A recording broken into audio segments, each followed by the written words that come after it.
Q30 Newscast. Vehicles and buildings at Quinnipiac are rebranded with the new school logo. And a new multicultural suite is added to the Student Center to accommodate all different groups on campus. And a political update, since America has inaugurated a new president. All this and more coming up on the Q30 Newscast.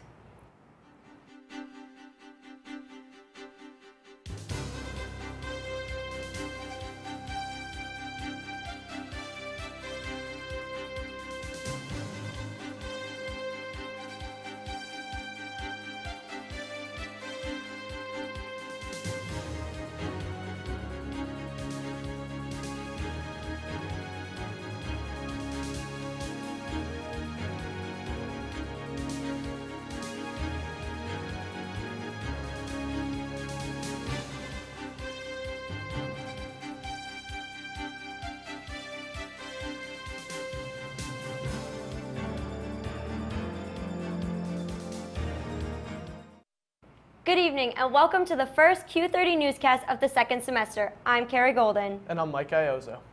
Members of the Q30 News Department tried to interview various employees of the Department of Cultural and Global Engagement regarding the statement that Executive Vice President and Provost Mark Thompson sent to the university community regarding Donald Trump's latest executive order. But sadly, they were unable to attain any comments. Upon receiving this email, many students have voiced their opinions regarding the president's orders and what it means for students. Friday, January 27th, an executive order by President Trump titled Protecting the Nation from Foreign Terrorist Entry into the United States went into effect, banning immigration to the U.S. from 7 predominantly Muslim countries. This sparked protests throughout international airports all around the country, displaying the disagreement of the public with this action. I think it's ridiculous. I mean, I'm not a huge Trump fan, so I think most of the stuff he does is ridiculous. It's un-American. It's idiotic. It really divides us, and the whole point of America, I see it, is to bring us together, and that's obviously not doing that.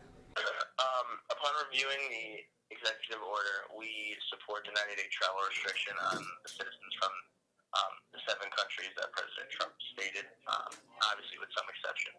I think it's unethical. It's like the most ludicrous thing that he could have done because, for example, even with Syria, like they're literally in the middle of a crisis right now and we were harboring some of their refugees and you're turning the door on people who literally need the help.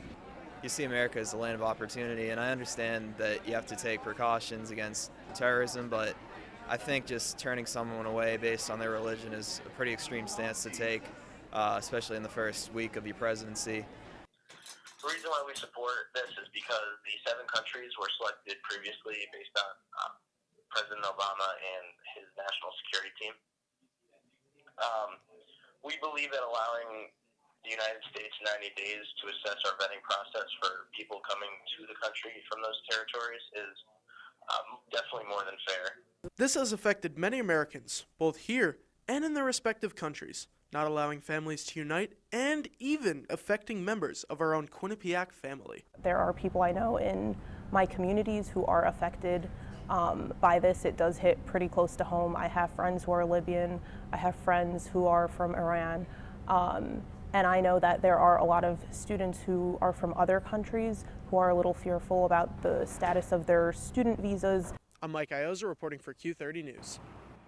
Sick of politics? Well, the news just keeps coming and it's just as controversial as before.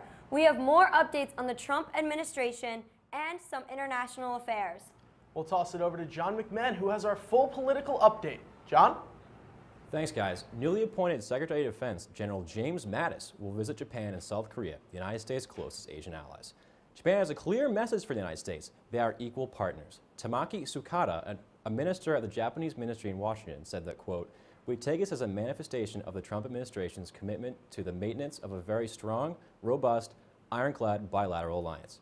We are very much reassured that this is decided," unquote. Trump has cast his doubts on the alliance with Asia, but Mattis stresses their importance in his confirmation hearing, saying that they, quote, "contribute greatly to the deterrence and modifying behavior and misbehavior or those who would disrupt our global order," unquote. Mattis planned to meet with Japanese Foreign Minister, Defense Minister, and Prime Minister during his trip. Barack Obama has made his first post-presidential statement when he fundamentally disagreed with President Trump's new executive order banning individuals from 7 predominantly Muslim countries on Monday. Obama backed protesters who took to the airports to defy the new administration. Kevin Lewis, spokesperson for the former President Obama, released a statement on his behalf saying that, quote, citizens protecting their constitutional rights to assemble, organize, and have their voices heard by their elected officials is exactly what we expect to see when American values are at stake, unquote. And very clearly showing Obama's opposition with, quote, the president fundamentally disagrees with the notion of discriminating against individuals because of their faith or religion, unquote. With the presidential election over and the Trump administration in full swing, only time will tell how President Trump affects our lives as leader of our new country. Thanks, John. And speaking of protests, Quinnipiac students have recently been getting very involved politically. Many students attended protests after the election and the women's march that happened over winter break. Most recently, Q30's own Aya Galal attended a demonstration at the Bradley International Airport in response to President Trump's executive order that banned travel from 7 Middle Eastern countries. As president of the Muslim Student Association at Quinnipiac, Galal feels a very personal connection to this new order and felt she needed to have her voice heard. This Muslim ban is something that I strongly disagree of. I believe it's going to create more issues for our country than solving more issues. So in order to put my frustration into something productive, I thought, why not attend one of these protests at the airport. It was also very encouraging to see how many people are standing in solidarity with the Muslim community. Starting off Sunday right, QU's Global Public Health Program will be sponsoring the 10th annual Run for the Refugees, both starting and ending at Wilbur-Cross High School in New Haven. This run is to show support for refugees. Along with the run, there will be a march to also show your support. Starting at noon, come out and show your support. As students arrived back after their winter break, they noticed a few changes around campus. The Quinnipiac bookstore had all new clothing, all sporting the new Q. Public safety cars had a new and modernized look, and the shuttles had the new logo. Additionally, all street signs have been updated according to the new branding guide. Quinnipiac students will now have the opportunity to participate in the Inside Out prison program. With this course, students will work with student prisoners in a maximum security prison for the whole semester. The goal is for Quinnipiac students to get the opportunity to learn about the community membership around them and how it impacts the social status of others. The class meets Wednesday mornings for 8 to 11, and transportation will be provided by the school and will be leaving campus at 6:30. If you are interested in taking this course, applications are due by February 20th. Sophomores will be happy to hear that there will be less cars in Hilltop parking lot this semester. Students have been caught forging parking passes and using passes that were not assigned to them. In light of this situation, parking passes will be changing. They will be distributed as soon as possible and will be found in your Quinnipiac mailbox. Well, unfortunately, instead of ripping those passes up and throwing them away, students gave them to other students who were not permitted to have a car on campus. So while they were helping out their friends, what they were actually doing is tripling the number of cars vying for the Hilltop lot. It seems as though the high 30 temperatures earlier today helped melt some of the snow we had yesterday. Kirby, give us a preview of what we can expect from your full weather forecast later in the show. It's a bit chilly out here. There's still cold snow on the ground, but how much is that colder weather going to stick around? You need to stick around because I'll have your full 7-day forecast, including a Super Bowl weather preview. So come around on that C block and we'll see you soon. And that's all we have for right now. Join us back after this break. Coming up on Bobcat Breakdown. Coming up on Bobcat Breakdown. And welcome into Studio 125. So what? So what? If you score 40 points in a basketball game, we all know you play Quinnipiac Intramurals. We all know you love to shoot the rock. Well, if you think that's the most ridiculous thing you've ever heard, what I'm about to say, I guess, is going to be pretty ridiculous in your book. But I'm going to say yes, there is a controversy. I'm getting ready to punch the ball as it lands right in front of another Monument player.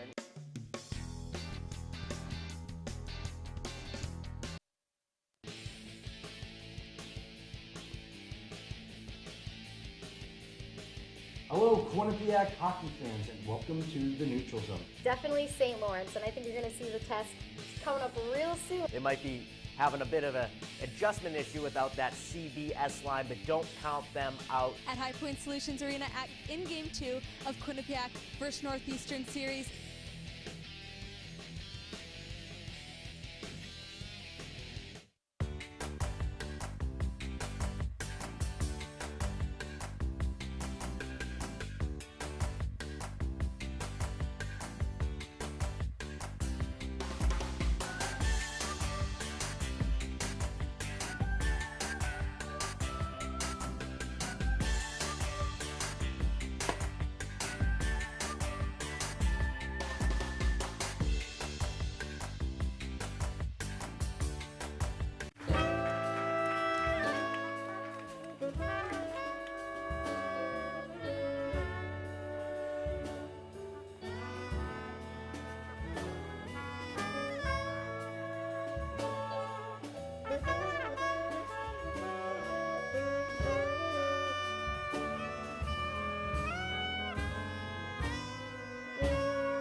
Welcome back to the Q30 Newscast. Thanks for staying with us.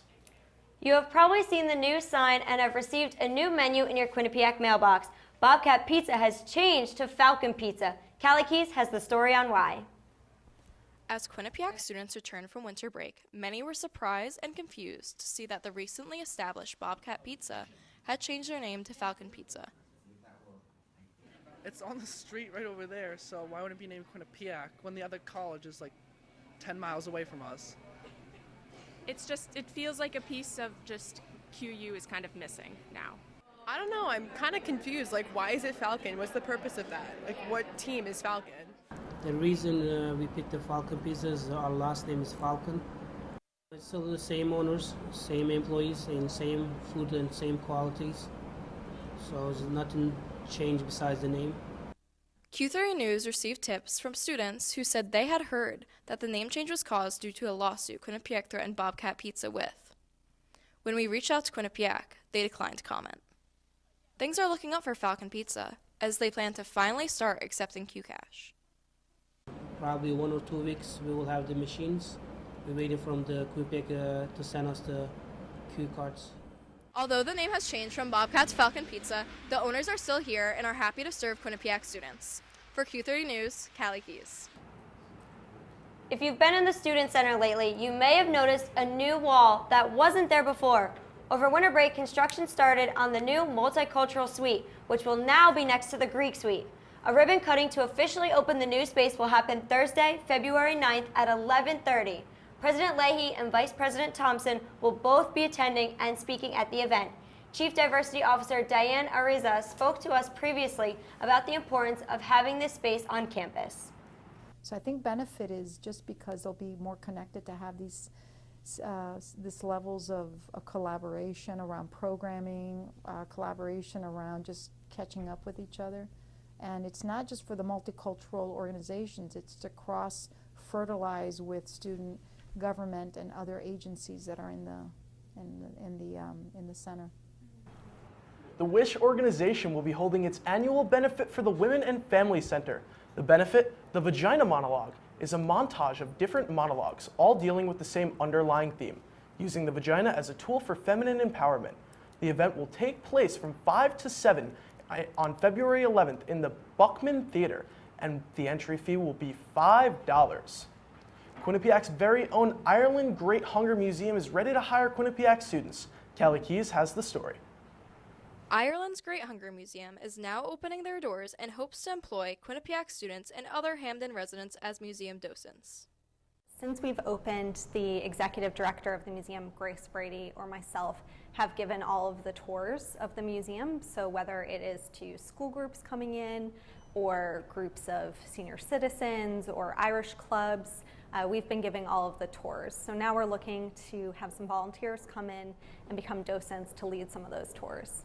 The only requirements for those interested in applying are that you must be 18 years old, have a commitment to the program, and an interest in both Irish history and art. We're holding an information session on February 7th, and during that information session we'll kind of be laying out all of the requirements. But basically, all of the docents will go through an 8-week training session. So those trainings are going to be on Tuesdays starting at the end of March. Those trainings will be on the collection, on Irish history, on how to teach to different audiences, on all sorts of different topics. At the end of that, the docents will then be giving practice tours, and then they'll become official tour guides at the museum. If you're interested in applying, make sure to attend the info session and send in an application by March 1st.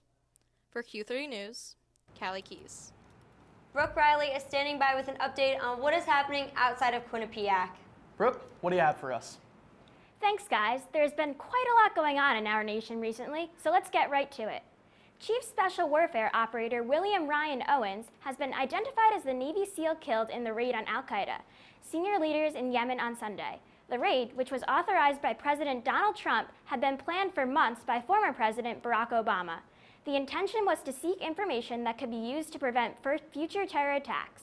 That was carried out by the same unit involved with the killing of Osama bin Laden. 6 other service members were wounded and 14 al-Qaeda fighters were killed. The U.S. government is reporting that this year's flu season is one of the worst ever. Since October, 8 children have died, and the amount of people reporting flu-like symptoms is well above average. Over 144 million doses of the flu vaccine have been given in the U.S. so far this year. It is highly recommended that those who still haven't received a vaccine should, as it is spreading rapidly across the entire nation. Delta Airlines flights were delayed or canceled due to a systems outage on Sunday night. A waiver has been issued by Delta that says that travel scheduled on Sunday, January 29th and 30th may be rebooked by February 3rd. In August, Delta canceled more than 2,000 flights over the course of 3 days after a computer breakdown power outage. Delta Airlines is up and running again. And finally, the Boy Scouts of America announced that they will now be accepting transgender boys. The organization used to use the gender on birth certificates to identify if one could be a member. They will now be using the gender identified on the application. This will be taking effect immediately, lining them up with other organizations across the country, including the Girl Scouts. Just a few months ago, an 8-year-old boy from New Jersey accused the organization for expelling him because he is transgender. Challenging this opened up leaders' eyes and more to rethink their policies. That's all I have for you. Back to Carrie and Mike at the desk. Thanks, Brooke. Coming up after the break, we'll have your full weather forecast. Plus, Fifth Harmony cancels a show, A Dog's Purpose makes a comeback. Your entertainment news is on the way. Stay with us. Coming up, coming up, Coming up on hashtag that.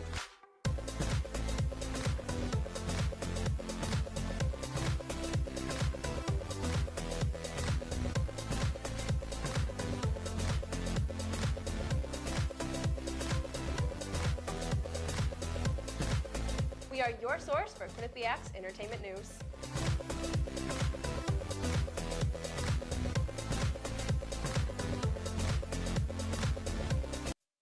It's 9:30 Eastern, and you know what that means. Sports Pause is on the air. Ball played up the middle. Emmanuel with a little cheat off the puck. Preseason just boils down to going after another national championship and not necessarily focusing on the one before. MJ, it is time for our favorite part of the show. It's the top 5 plays of the week, brought to you by B&D Deli, home of the Q-Dog. Let's talk about the first play you want to break down. Yeah, let's break it down right away. But the one name I'm going to throw out there is a freshman, Mika Maples. All this and more. Coming up on the Q30 Newscast.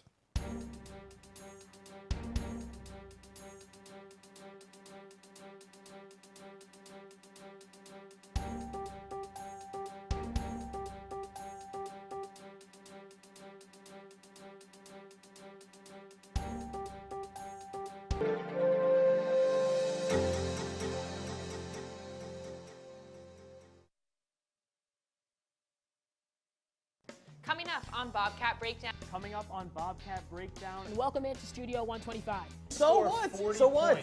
If you score 40 points in a basketball game, we all know you play Quinnipiac Intramurals. We all know you love to shoot the rock. Well, if you think that's the most ridiculous thing you've ever heard, what I'm about to say, I guess, is going to be pretty ridiculous in your book. But I'm going to say yes, there is a controversy. I'm getting ready to punch the ball as it lands right in front of another monument player.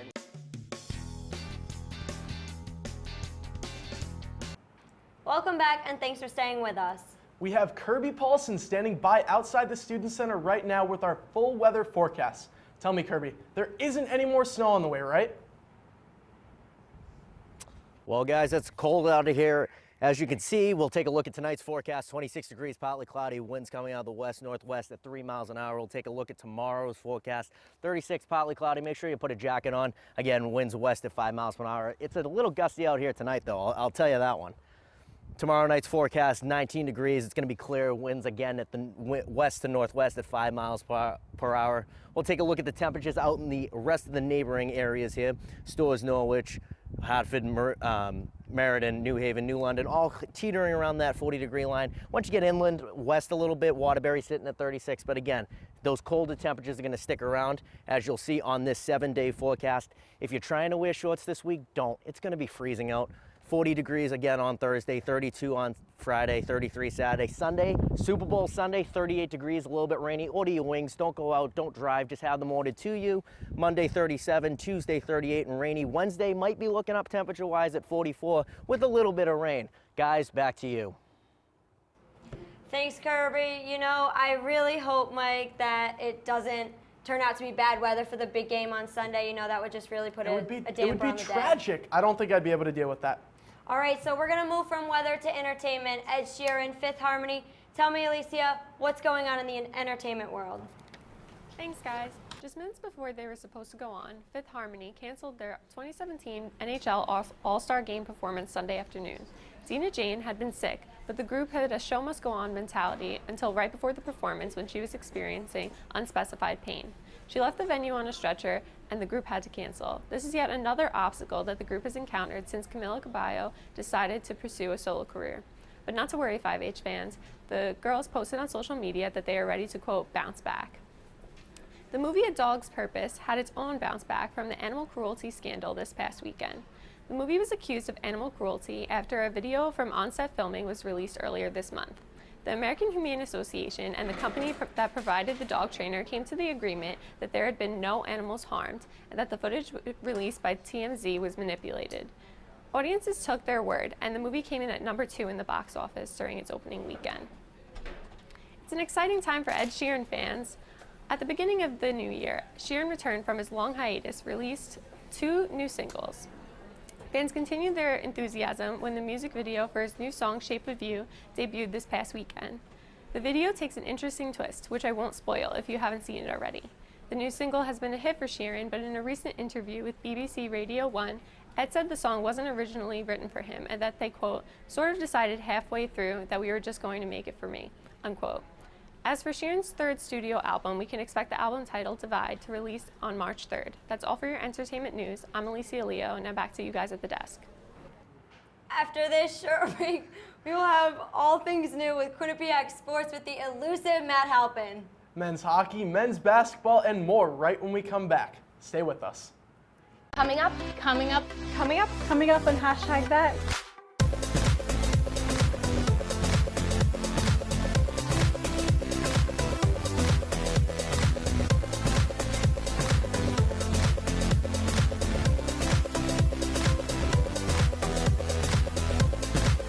We are your source for Quinnipiac's entertainment news.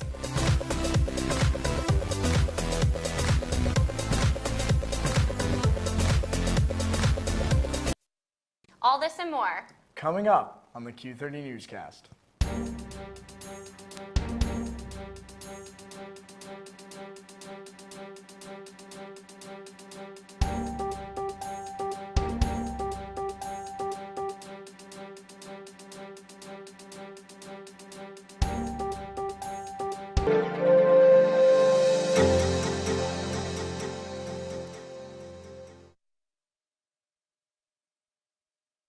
Coming up on Bobcat Breakdown. Coming up on Bobcat Breakdown. And welcome into Studio 125. So what? So what? If you score 40 points in a basketball game, we all know you play Quinnipiac Intramurals. We all know you love to shoot the rock. Well, if you think that's the most ridiculous thing you've ever heard, what I'm about to say, I guess, is going to be pretty ridiculous in your book. But I'm going to say yes, there is a controversy. I'm getting ready to punch the ball as it lands right in front of another Monmouth player.